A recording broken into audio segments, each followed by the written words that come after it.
Hello friends, पोटावरची चरबी कमी होण्यासाठी आणि वजन कमी होण्यासाठी ताक बेस्ट आहे हे मी अनेक वेळा सांगितलेलं आहे. परंतु ताक घेण्याचा उत्तम ऋतू म्हणजे एकतर उन्हाळा आणि दुसरा हा शरद ऋतू म्हणजे ऑक्टोबर महिना.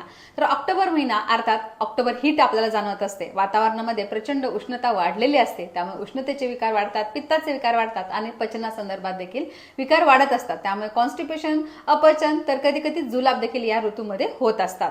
आता आपल्याला याच महिन्यात दिवाळी देखील असते, त्यामुळे छान स्लिम दिसायचं असतं आणि चेहऱ्यावर छान ग्लो देखील आला पाहिजे असं आपल्या सगळ्यांनाच वाटत असतं. त्यासाठी ताक उत्तम पर्याय आहे. ताकामध्ये भरपूर प्रमाणात अँटीऑक्सिडंट असतात, पोटॅशियम असतं, कॅल्शियम असतं, लॅक्टोबॅसिलस असतं, लॅक्टिक ऍसिड असतं. त्यामुळे आपल्या इंटेस्टिनल फ्लोरा नॉर्मल होण्यासाठी देखील ताक मदत करत असतं.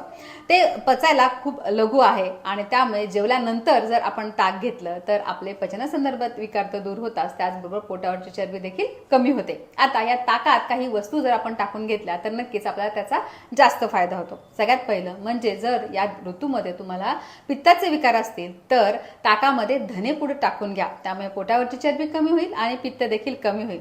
जर तुम्हाला दुसरे कुठलेही विकार नाही आहेत, फक्त तुम्हाला वजन कमी करायचंय, चरबी कमी करायचंय, तर ताकामध्ये जिरेपूड टाकून घ्या.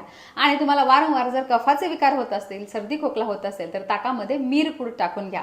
तर अशा प्रकारे दररोज जेवणानंतर जेवण थोडं कमी घ्या आणि त्यानंतर पाण्याऐवजी ताक घ्या. सलग महिनाभर करू शकता.